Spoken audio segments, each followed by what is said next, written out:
In the name of our Lord Jesus Christ, we will get started in a minute or so.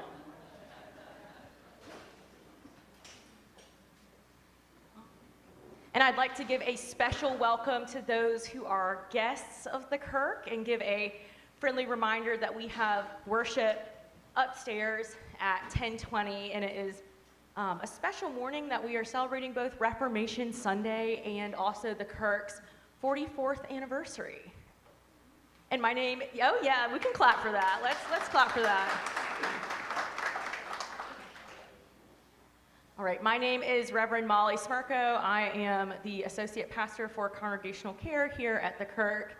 I've had the pleasure of emailing with my new friend, Dr. Koenig, for the past few months. So I'm just so delighted to finally get to meet him in person. Mental health awareness and advocacy is one of my passions, and especially with my hospital chaplain background, I have a real passion for the connection of physical and mental health and faith and spirituality. So this is a packed room, which delights me. I feel like I'm a kid who hoped that everyone would come to her birthday party, and everyone did, so thank you so much. And I am going to now introduce Dr. Koenig with his quite impressive biography. Dr. Koenig received his undergraduate education at Stanford University, medical school training at the University of California, San Francisco, and geriatric medicine and psychiatry training and Master of Health Science degree and clinical research from Duke University. He is board certified in general psychiatry and formerly board certified in family medicine, geriatric medicine, and geriatric psychiatry. Dr. Koenig now serves as professor of psychiatry and associate professor of medicine at Duke University Health Systems, adjunct professor in the Division of Psychiatry in the Department of Medicine at King, this is going to be hard to pronounce, Abdulaziz, okay, that's good enough, University in Jeddah, Saudi Arabia, visiting professor, Department of Psychiatry at Shiraz University of Medical Sciences in Shiraz, Iran, and was formerly the adjunct professor in the School of Public Health at, you're giving me all the hard names to pronounce, Dr. Koenig, Ningxia Medical University in China. Dr. Koenig has published over 600 scientific peer-reviewed academic articles and has written more than 100 book chapters and nearly 60 books. He has given testimony before the U.S. Senate, that was in 1998, and the U.S. House of Representatives, that was in 2008, on religion and public health. He is the recipient of the Oscar Pfizer Award from the American Psychiatric Association and both the Gary Collins Award and the Frank Minirth Award for Excellence in Psychiatry and Behavioral Medicine. He's the editor-in-chief of the International Journal of Psychiatry and Medicine, a peer-reviewed academic secular journal published by SAGE. His current work focuses on building and sustaining spiritual readiness among service members to prepare them for future combat operations. He also frequently gives training sessions on spiritual readiness, prevention of moral injury, and prevention of suicide for the U.S. Army, Special Operations Command, and the Air Force. So that's our pastor, Reverend Dr. Steve Scheich, has heard and learned from Dr. Koenig's brilliance from that setting as well. He directs the Duke University Center for Spirituality, Theology, and Health in Durham, right here in the Triangle. And just recently, in June of this year, Dr. Koenig was ranked 10th in the world by Research.com in the category of Best Social Sciences and Humanities Scientists, and was ranked 7th best in the United States. He also has an active clinical practice and is Director of Psychiatric Services at Duke University's GET Clinic. Please join me in giving Dr. Koenig a warm Kirk welcome.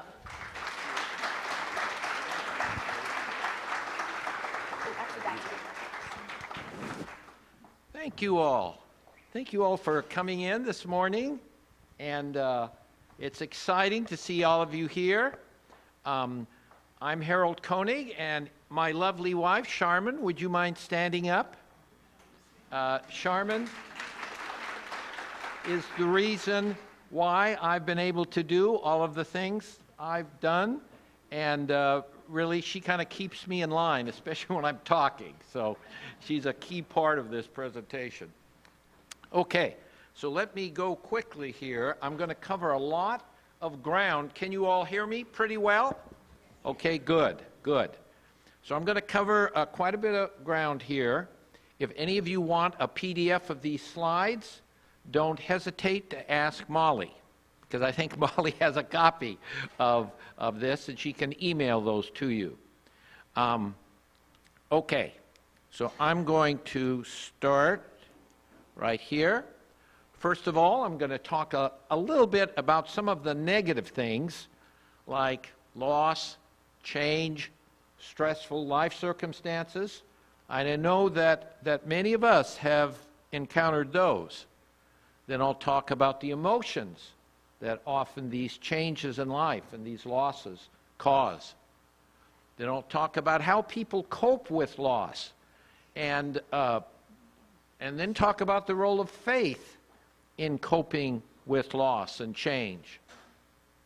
And then look at some of the research, since that's what I've done for 40 years. I do research.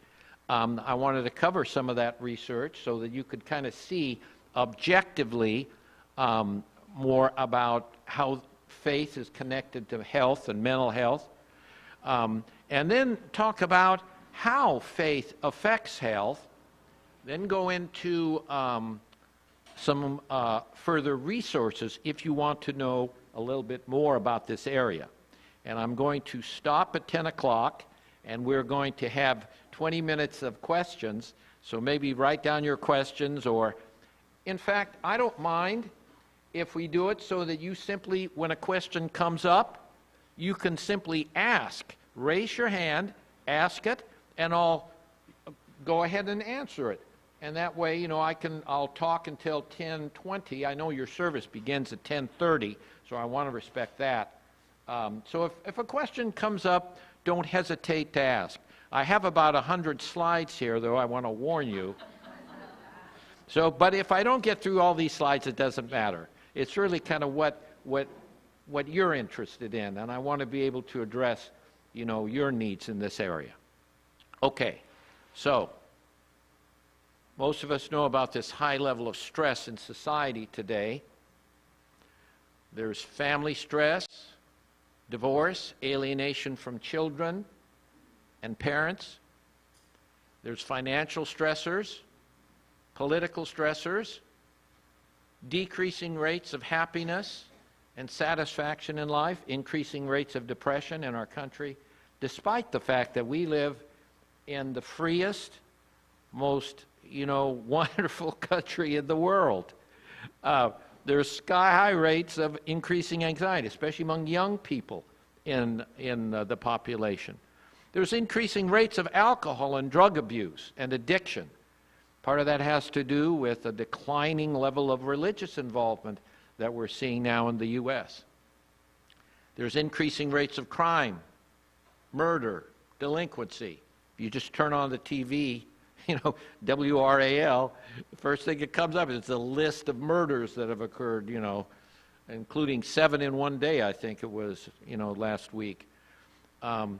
And increasing rates of chronic illness, people living longer, but with chronic illness. And with chronic illness and disability comes emotional problems. The original work that I did at Duke back 20, 30 years ago was on depression in the medically ill.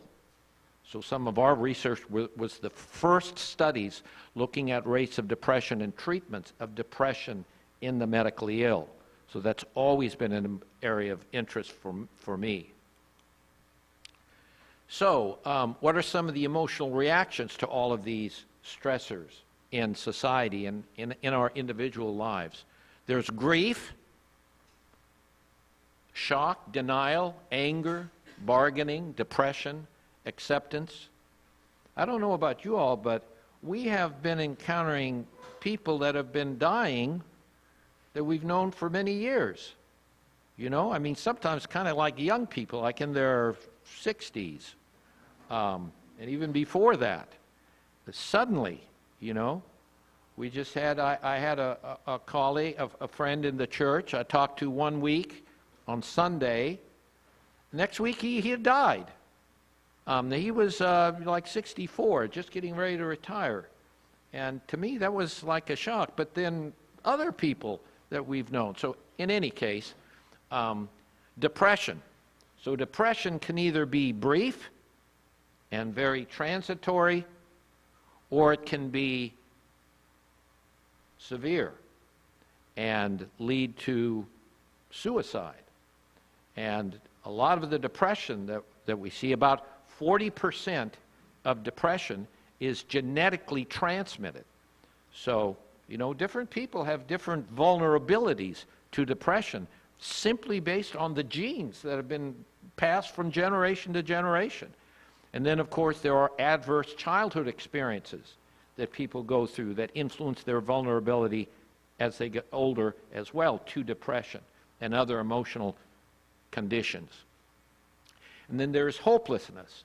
You know, when after a while, you know, you're trying and things just keep building up, finally you kind of lose hope and that things will ever get better. There's anxiety, worry, stress, feeling pressured, out of control. And then, you know, for severe stressors, there's post-traumatic stress disorder, which some of you may have experienced if you were in the service. And just in life in general can be stressful enough to induce PTSD. And then as hopelessness builds, as meaning and purpose in life begins to diminish, you have suicide. Suicide is a condition that draws people in, particularly if they're not talking about it. See, most people kind of withdraw and don't talk about their suicidal thoughts. They just plan it. You know, they think about it. And then it draws them in gradually, slowly, until they commit the act. So getting someone to talk about their suicidal thoughts, asking them, you know, given everything that's happened to you, many people would wonder whether life would be worth living. I mean, it would be completely normal. Have you ever thought of that? And if they will open up to one person, that person's risk of suicide will go down. Okay, so how do people cope with it? Support from family and friends, distraction, TV, movies, social media, hobbies, playing games, watching sports, staying busy, suppression of feelings with drugs or alcohol, physical activity and exercise. That's one of the more healthy ways of dealing with stress.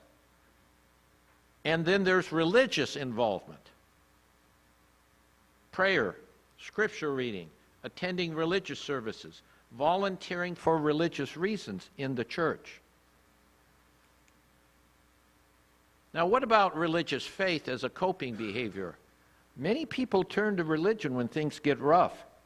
I suspect that, you know, the Palestinians are turning to religion nowadays a lot. There was research that just recently came out about how in Palestine, in response to stress, had nothing to do with the war going on there, but it just showed how important prayer was to these people there in the community in encountering stressful life circumstances.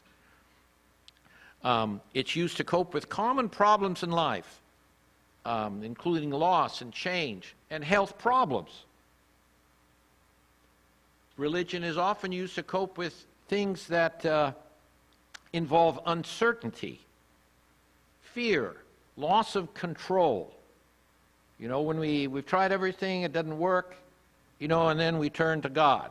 You know, I think Abraham Lincoln said, you know, if you have nowhere else to go, you know, go to your knees.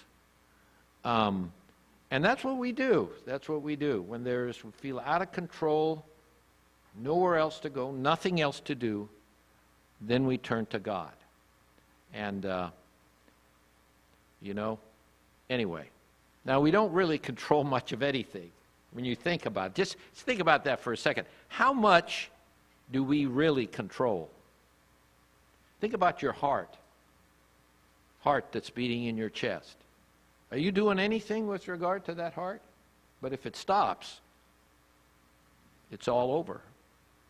And most of us don't have anything to do with our breathing, which is kind of done unconsciously.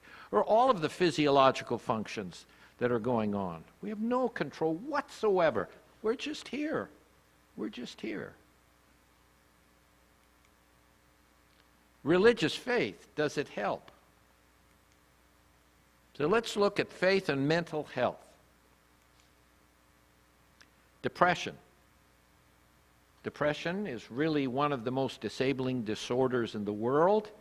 When they've done worldwide studies of chronic illnesses and diseases, only heart disease is more disabling than depression. It's the only physical or mental condition that is more disabling than depression. Depression is very common. There have been 444 quantitative studies looking at the connection between religion and depression, published in the world literature. We did a review of that research. That's where you're actually measuring religious involvement and looking at the correlation with depression, which can also be measured in terms of symptoms. And of those 444 studies, those were conducted prior to 2010. That was when we did that review. Between 60% and 2/3 found that religious people are just less depressed. They experience, and if they do experience depression, and lots of religious people do, all you have to do is look at the Bible. Tons of people, Jeremiah, King David, just everybody, a whole book on it in the Bible, Lamentations, the entire book on it. So it's very clear that Martin Luther went through severe periods of depression. Mother Teresa, if you've read her book about her life, times of severe depression, didn't even believe in God anymore. Mother Teresa. Anyway, so this is common among religious people. Oftentimes religious people may be a bit more emotionally sensitive as well, which may increase their risk of developing depression. Okay. Now here's a recent study. This is out of the Harvard School of Public Health, and by some of the best researchers and statisticians in the world. And they found that among young people, among an average age of 23, nearly 10,000 young people, and they found that the risk of developing depression over up to 6 years of follow-up, so they looked at their attendance at religious services and followed them for 6 years, and they found that it was about 1/3 lower among those who attended religious services at least weekly. And this was published in a major international journal of epidemiology. What about suicide? We talked about suicide just a few minutes ago. Here's a study, over 20,000 Americans, random sample of over 20,000 Americans. One of the most important longitudinal studies ever done, multi-million-dollar study supported by the NIH, National Institutes of Health. They happened to assess religious attendance at the start of this study, which went on for, they followed these 20,000 people for almost 20 years, and they found that there was a 94% reduction in risk of developing in risk of committing suicide among those who attended religious services twice a month or more. So twice a month or more reduced the risk by 94% in this enormous sample followed for over almost 2 decades. Here's a study out of the Harvard School of Public Health, another one, and this is 90,000 women who were followed for 14 years. This is recently, relatively recently, 2016, finding an 84% reduction in risk of completed suicide among women attending religious services at least once a week. Here's another study looking at deaths of despair. Now again, these studies are published, both of those studies were published in JAMA Psychiatry, which is the top psychiatry journal in the world. And what they found was they looked at deaths of despair, deaths from alcohol, drugs, or suicide, deaths of despair. They looked in women. They followed about 66,000 women. Actually, all of the women were nurses. This was the nurses' health study. And they followed them for 16 years, and they found that deaths of despair were nearly 70% lower among those attending once a week or more. You can see that right up there. And what's important here is that P for trend. What that means is that this is likely a causal relationship. In other words, that religious attendance actually statistically was causal in terms of reducing risk of dying from a death of despair. Okay. And here's among men. This is over 43,000 men. These are all health professionals. They're like dentists and pharmacists, and, you know, they weren't physicians, but, you know, they were other male health professionals. Followed for over a quarter of a century, 26 years, looking at deaths of despair. You can see here a 50% reduction in risk of dying from alcohol, drugs, or suicide among men attending weekly or more. It seems like weekly or more is the threshold by which, you know, that these mental health benefits seem to be conveyed. Okay.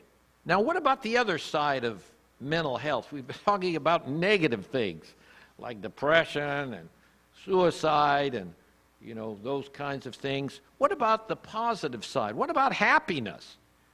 Isn't that what we're all trying to achieve, you know, some level of happiness?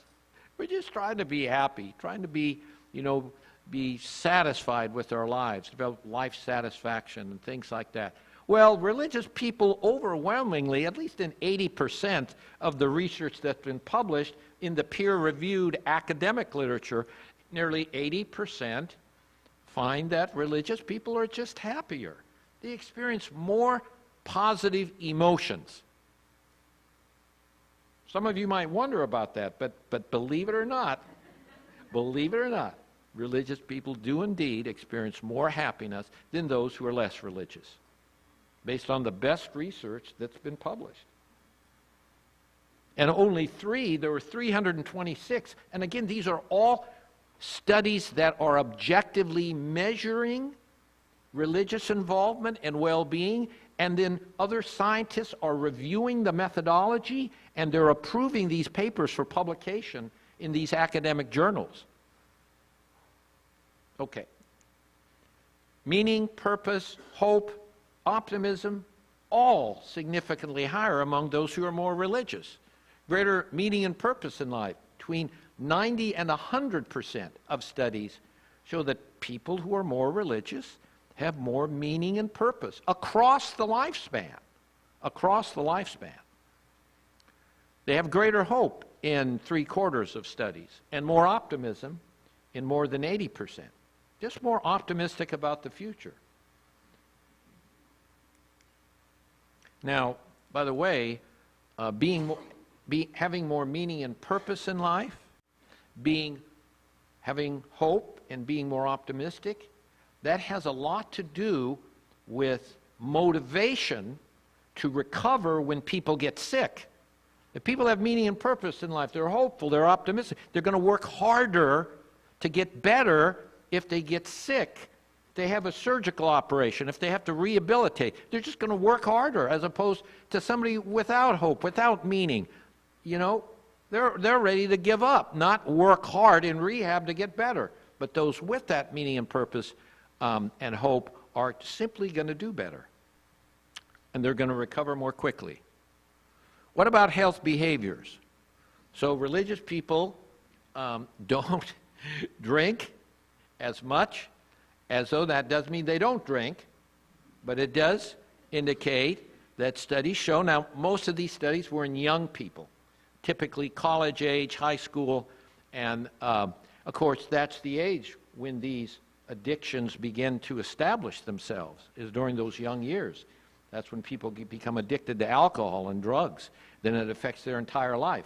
But these studies show 80 to 90% show that those who are more religious just are less likely to do that, to become, to develop substance abuse problems. It's same for drugs, really the same exact relationship. Now, that may not be surprising, but this is objective research that's demonstrating this and showing that.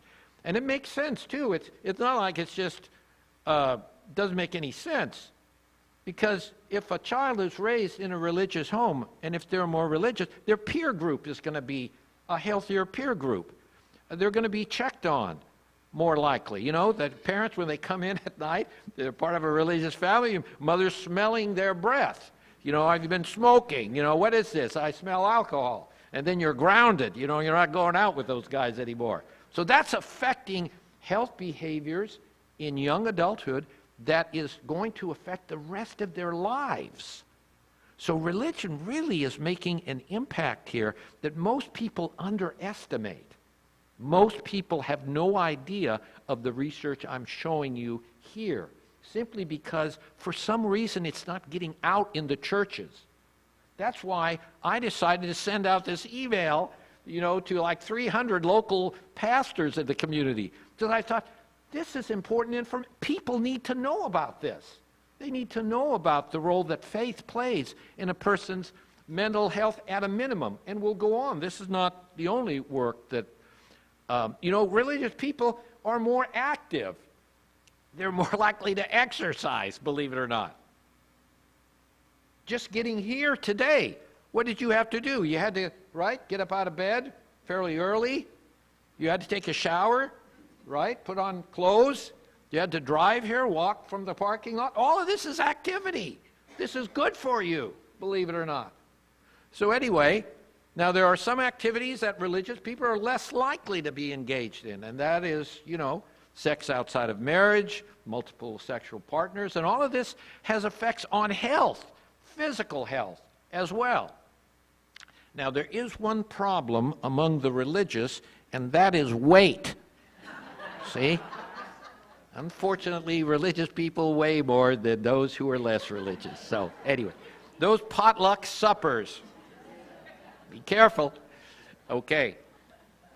All right. So, cigarette smoking. 9 out of 10 studies show that religious people don't smoke as much cigarettes, or don't smoke at all, or don't start smoking. What does that mean for physical health? Means less heart disease, less chronic lung disease, lower rates of lung cancer, and actually smoking is related to more than 50% of all cancers are smoking related.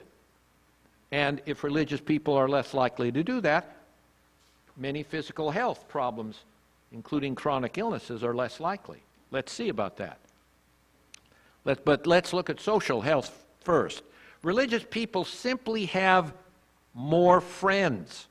They have more friends because they have more social contacts, because they usually are involved in a faith community where people are encouraged to support and love one another, right? And so they have more relationships, which also is important for their mental and their physical health. Again, there's a logical sequence here that explains why religious involvement is influencing health and well-being.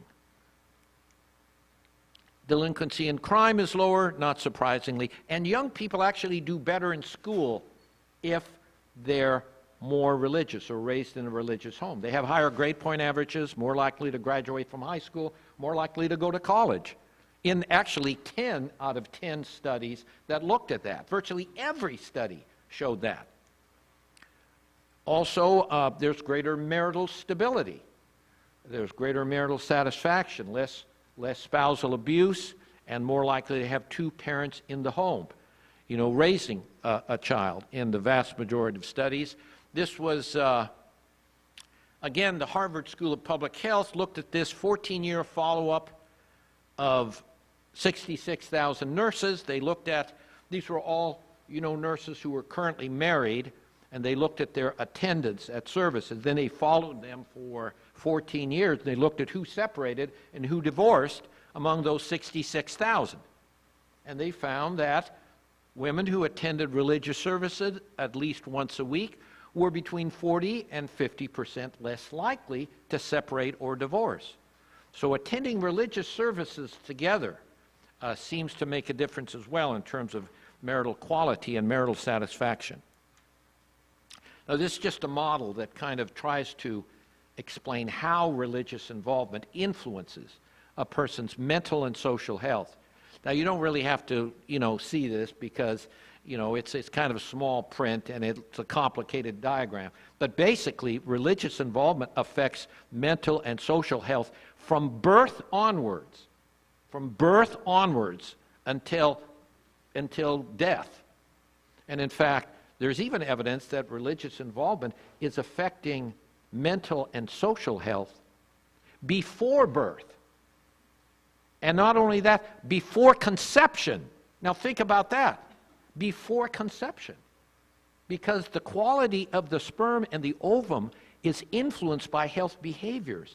And if the mother and father are more religious, they're less likely to use drugs, alcohol, they're less stressed, etc., less depressed, and consequently, the sperm and the ovum are healthier. And when they get together, and then the child begins to grow in the womb, then the mother's behavior takes over. And if the mother is, has a strong faith and is less stressed, is not using drugs and alcohol, and has support from, from a spouse, that intrauterine environment is going to be healthier. Okay. So, all of what I'm talking about here has physical consequences because the mind and the body are very, very closely interlinked. Very closely. And here's a book, this was written by a famous scientist from the Netherlands, looking at the cumulative effect over a lifespan of various attitudes and beliefs and the effects on health, on immune and endocrine functioning. So we're supposed to have a 10-minute break here, but we don't have time for the break, okay? Go ahead. You use the word religious or religion. Is this cross varieties of Muslims, Hindus, Sikh, Jews, etc.? So the question is, how is this across different religions, or is this just limited to one religion? Well, it is true that 90% of the research has been done in Christian populations simply because that's the countries that have money to do research, are Christian countries, so the populace are Christian. So most of it's coming out of the United States and Europe and other, Christian countries. Not that Europe is particularly Christian these days, but still, it used to be Christian. So it's primarily in Christians, but research, and I've done some of it in Saudi Arabia with Muslims, seem to be across the board. Now, we don't have as much research, I can't really say that it's, has the same effects in all religions, but those who are devout followers of a religion appear to derive benefits from that religion.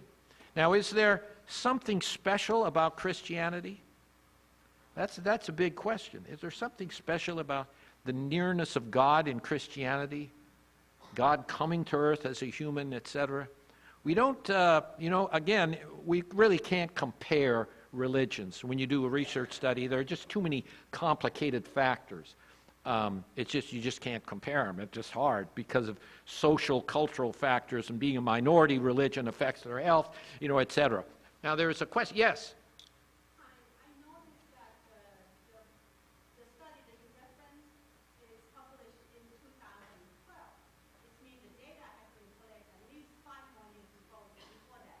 So it has been more than 10 years ago. I am interested whether the more recent study has come out with the same, some kind of, now the same. Have you seen the more recent study? So all of, In the past 10 years, the society break down a lot. We have less people for the church and something like that. Everything changed a lot. So. the answer to your question is every single study I showed you that I talked about from Harvard, the School of Public Health, every one of them is in the last 10 years. Every single one. Correct. Every single one has been in the last 10 years. In my opinion, 10 years is a long time. No, within the last 10 years, since 2012. They've all been conducted since 2012. Every single one of the ones I showed you that the Harvard School of Public Health has published. Yeah. Over there. Have there been any studies about correlation between religious faith and selflessness? The notion that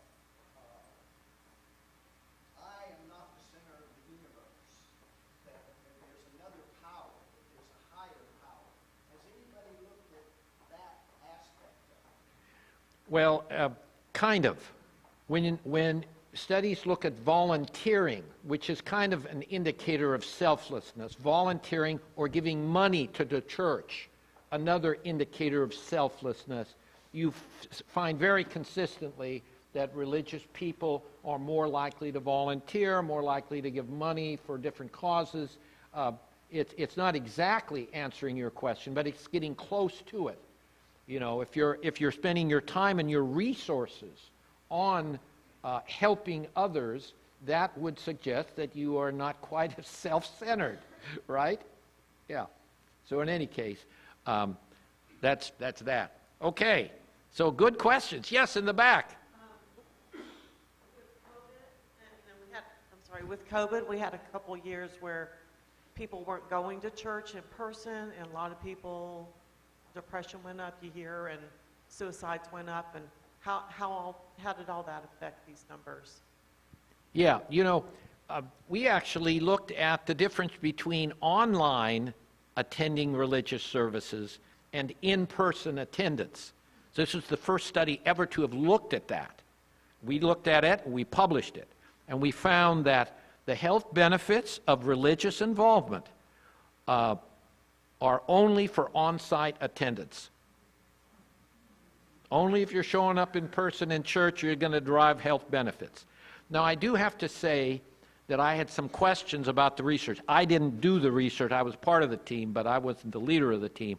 Part of the reason for that is because people watching religious services online tend in general to be sicker because they can't get to church, so they're watching it online.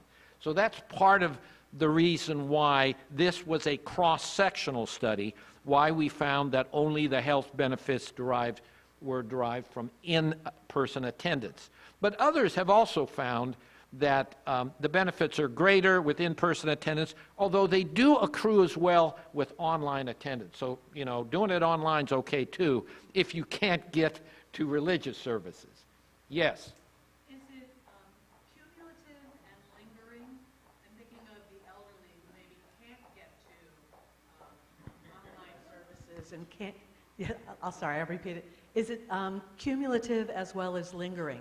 For the elderly who are at home, can't get on a computer to do online, can't physically make it to church any longer, maybe have not attended a service in 2 to 5 years because of their physical limitations. Is that basis of their religious faith still potent? I don't think anybody has actually looked at that. I mean, that's a really interesting question.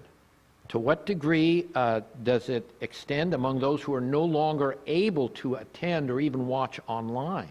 I don't think we know the answer to that. This is, you know, this area of research is really pretty new. We're just on the cutting edge of now looking at this in an objective manner.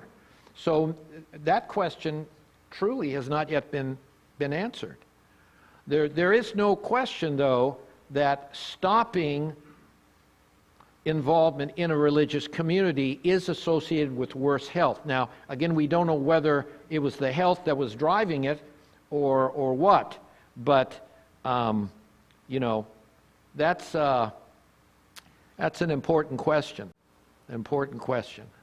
that we need to study more carefully. Okay, excellent question. And if anyone has any more questions, if you could just raise your hand so I can run and get you the mic. That helps our friends on the live stream and anyone with hearing needs hear better. Okay, one last question before I move on here. Go ahead. Has anyone studied the involvement in social media, online connections versus in-person, particularly in young people? This sort of relates to whether or not you're online for church or in person. Yeah, there have been quite a number of studies looking in general at time spent, they call it screen time, whether that's computer, whether that's cell phone, whether that's TV. And screen time is related to worse mental health. Certainly we know it's worse mental health, as opposed to getting together with people. Religious involvement is clearly, among young people, related to less screen time. So, for whatever reason, that might be one of the reasons for the health benefits among young people, is because they're simply spending less time in front of the screens, if they're more religious, if they're part of a religious home. Okay. So let's look at physical health. Let's start with immune function. Now, we all know that immune function is important, especially after this pandemic. Nobody, just getting the flu or getting the RSV or whatever, we're all susceptible to this, especially those who engage in a faith community where you're gathering together, where you're shaking hands and hugging each other and loving each other. All of this is the viruses are so excited about this. They're so excited. They can transmit to everybody and just infect everyone. So immune function is what prevents those viruses from getting a hold in our bodies. So let's look at that. Well, believe it or not, more than half of the studies show that religious people have measurably stronger immune functions that are more able to fight off viruses and cancer cells and heal wounds more quickly. So the majority of studies show that. Here's a study we did back almost 30 years ago, and we looked at levels of inflammation in the body based on level of religious attendance, and found that those who were more religious had lower levels of inflammation, indicating better immune function as they aged. And these are all older adults, over the age of 65, I think average age of about 73, and all from this area, the triangle area. This is part of the, a big study, NIH-funded study that's been going on for many years. Okay. And in fact, after we published that, another group in the University of Iowa, nonetheless, replicated the finding and published it in a major study in a different population. And they found that religious attendance was related to lower levels of inflammation, which predicted greater longevity. So that's what they found. We didn't look at longevity in that particular study. Now, religious involvement also affects your gum disease, the likelihood of having infected gums. And this study, the Journal of the American Dental Association, that looked at 42,000 dentists and other pharmacists, etc., they found that those who were more involved in a religious, if they participated at all in religious services, you can see here, yes, there is a 25% reduction in risk of developing periodontitis. And that would be consistent with improved immune function that enabled them to, fight off the bacteria that cause periodontitis. Here's a study among nearly 400 people with HIV positive, those, who are at risk for AIDS, developing AIDS, nearly 400, University of Miami. I think maybe it was not, maybe it was another group that did this, but in any case, there is a 50% reduction in viral load, concentration of virus in the blood of these individuals, HIV virus, among those who were currently attending religious services compared to those who were not attending. Again, all of that implying that the immune system is better and is fighting off among those virus infection, among those who are more religiously involved. So let's look at cancer. Here is these 10,000 young people, average age 23, followed for up to 6 years with a nearly 2/3 reduction in development of cancer over 6 years. These are 23-year-olds. 23-year-olds. And their risk of developing cancer over a 6-year period is 2/3 lower among those who are attending religious services once a week or more. Now, there's actually a physiological reason for a lower risk of cancer. And that is because all of us are inheriting what is called the cancer suppressor gene. Okay, so we've all got this gene, and the more active it is, the more likely it is to suppress cancer cells from developing. We all have this gene, and believe it or not, those who are more religious apparently have lower inflammation, and because of that lower inflammation, have greater activity of the cancer suppressor gene, which would explain why there's lower rates of cancer among young people, among older people, among people in general who are more actively religious. This is looking at cancer mortality in nearly 500,000 Americans, randomly selected Americans, and you see here among the overall population, there's about a 10% lower risk of developing cancer among those attending services at least once a month or more, and that's particularly strong among African Americans, among black women, where there's a nearly 1/3 lower risk of dying from cancer among those who are attending at least once a month or more. Effects tend to be a little stronger among African Americans than among whites in general. Here's cancer mortality for everybody. This is out of JAMA Internal Medicine. This is the Harvard group looked at the Nurses' Health Study, and they found there is about a little more than 20% lower likelihood of dying from cancer among those who are more involved in attending religious services, at least once a week, if not more. Okay, what about heart disease and stroke? Lower blood pressure, majority have said, after a while you start thinking, I'm getting bored because it seems like these relationships, religion is related to everything. It's related to social, behavioral, mental, physical, longevity. What is it not related to? Well, that's why we have a book out, my wife and I, called Nothing More Important. There it is. Nothing more important. There is nothing more important than a person's faith. It affects everything across the lifespan. Let's go on. This is among older adults here in this area, triangle, 3,600, part of the NIH study.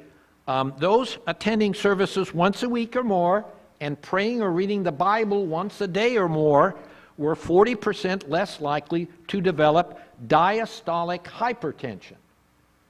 Diastolic hypertension is the part of the blood pressure, it's the lower one. You got the systolic and the diastolic. It's the diastolic that really affects your risk of heart disease and stroke, because the diastolic is the pressure your vascular system sees all the time. And then, then it goes up to the systolic when the heart beats. But that diastolic blood pressure is critical. Well, in this study, those attending services, again, once a week or more, or praying once a day or more, were 40% less likely to have diastolic hypertension.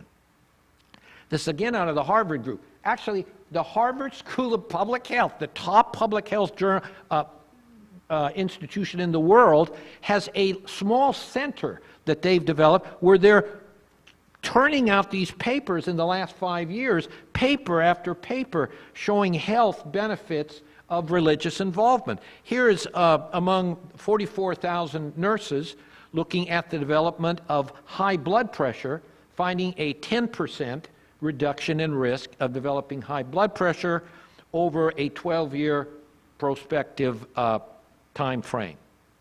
Okay, blood pressure, stroke.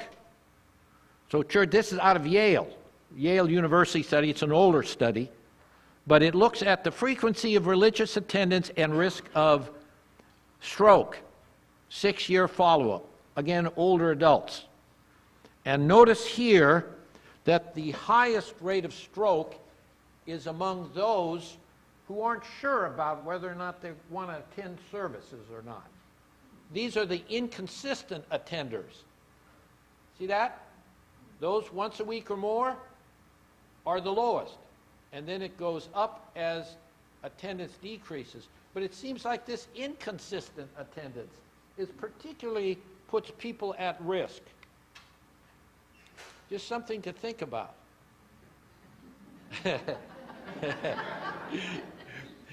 And this is looking at stroke mortality among the 75,000 nurses that the Harvard group is following. And again, you see here that there is a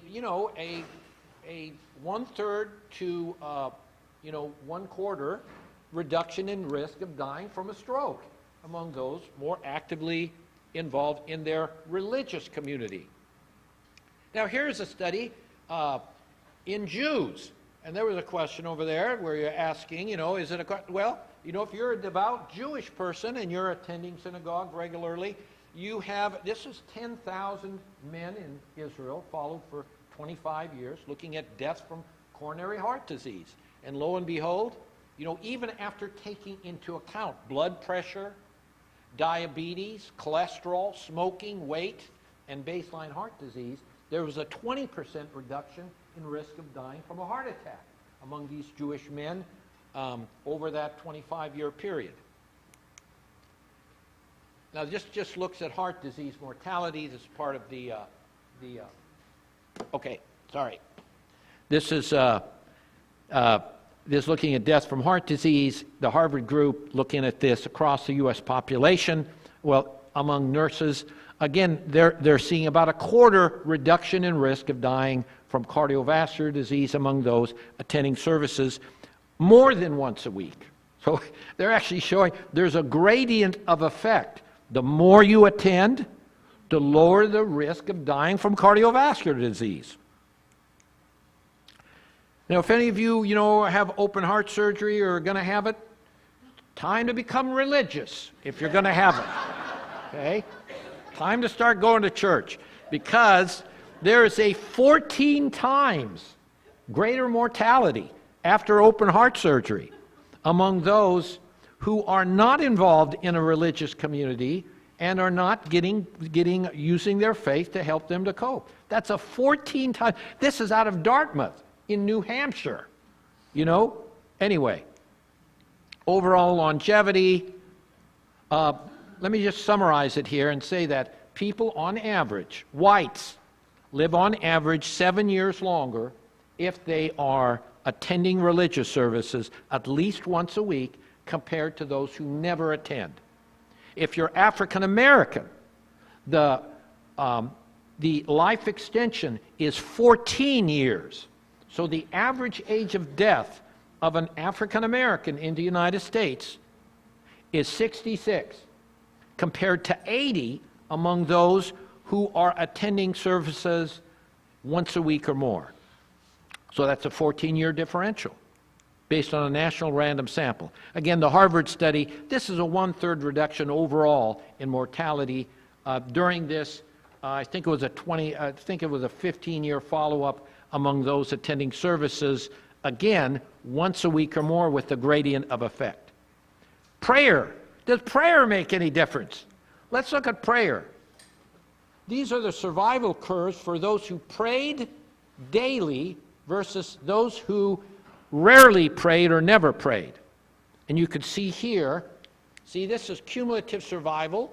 This is time of follow-up.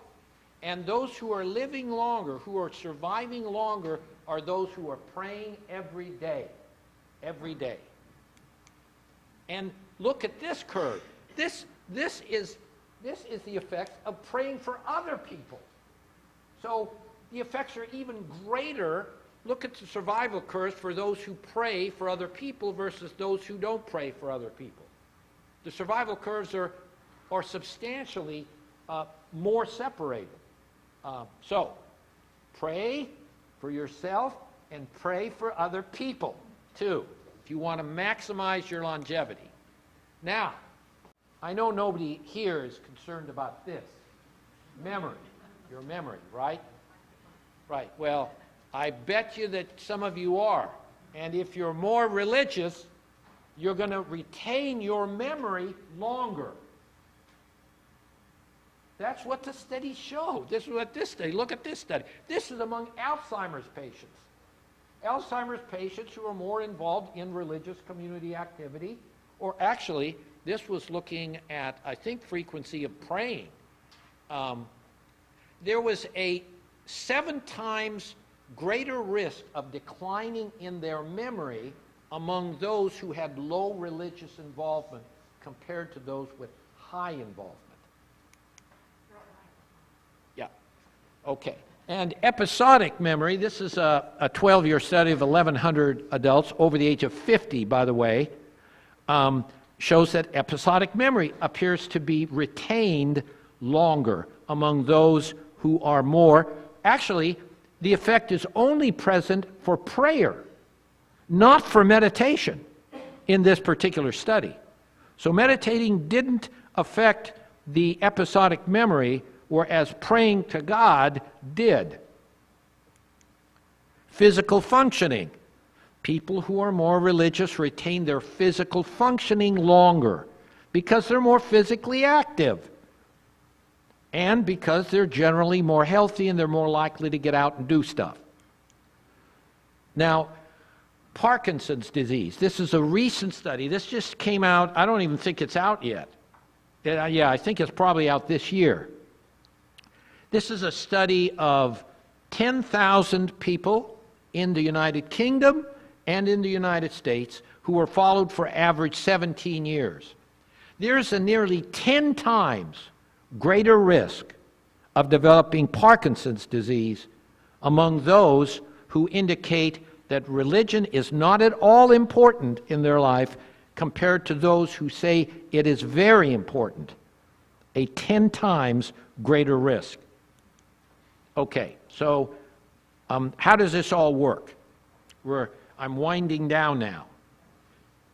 So we've got, this is how we think it really works. So let's take a look here. I'm going to speak louder because I gotta get up here. So you see, being part of a religious community, attending services, you know, praying, Bible study, religious volunteering, and private religious activity like prayer and meditation and Bible study. This affects our faith in God. And this faith in God involves belief in God, but also more than just belief. It involves a sense of trust, a hope, a love, and a surrender to God. This is part of the human part here. Then when this enables a person to do this, to be holy. It's a habit of moral choices, a habit of moral choices.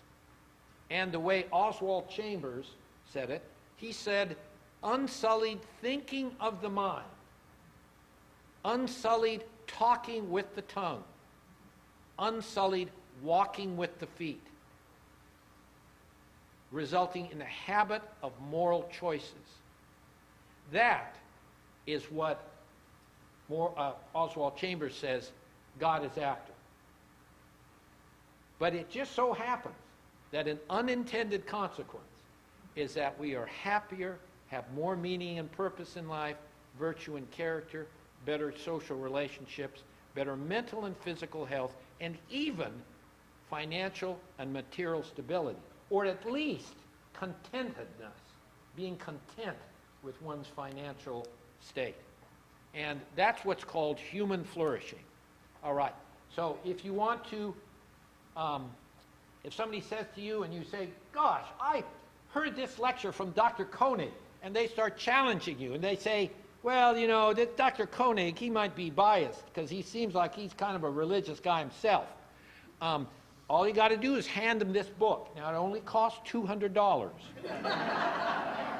This is the handbook. It's coming out next month.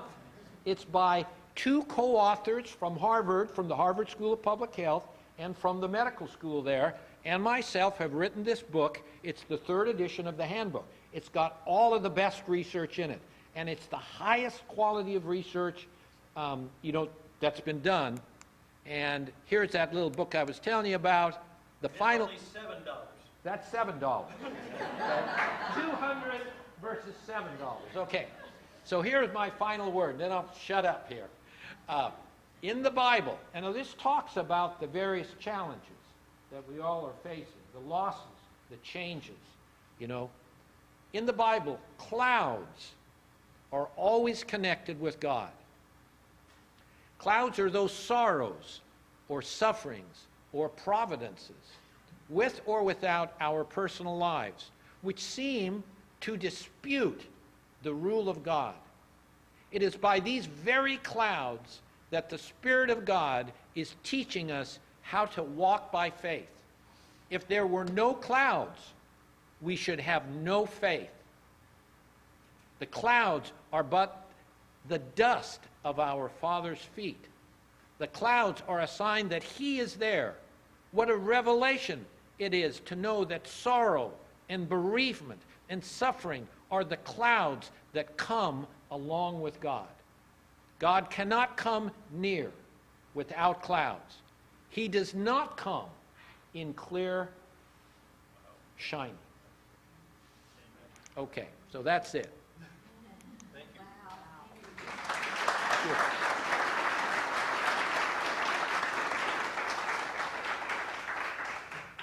Wow, that was so wonderful. And we are so very fortunate to get to drink from the well of your wisdom, Dr. Koenig. I guess this might have run out of battery. But I would like to invite you to worship at 10:30. You are welcome to stay and linger for a few more minutes. I got to get that robe on and do my minister thing, so I got to